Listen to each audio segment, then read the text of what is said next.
Sport tourism pinaka sarana dahat becik sejeroning nyobiahang pariwisata Bali ring dura negara.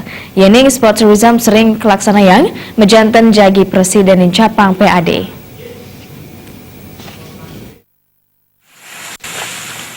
Menawi samian wewidangan malomba ngelimbahkang sport tourism ipun manut pengurus KONI Badung bidang luar negeri dan sport tourism Dewo Putu Susila.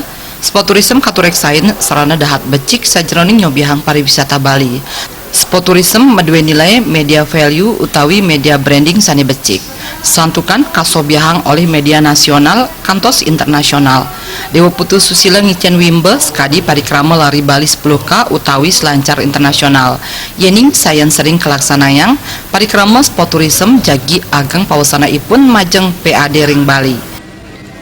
Event-event olahraga internasional itu bisa menghadirkan para wisatawan mancanegara, baik itu yang domestik atau yang internasional, sehingga kedepannya event-event sport tourism ini benar-benar bisa memberikan kontribusi bagi daerah Bali dalam hal peningkatan pendapatan anggaran daerah. Dewa Putu Susila ngowohin ya diastun muatang modal sane ageng ring pengawit ipun nyanging jagi ageng pawasana ipun majeng daerah. Danin latarang modal saking sport tourism presida keambil antuk tiket, merchandise, saha sani pinih ageng wantah ring sponsor. Suparyana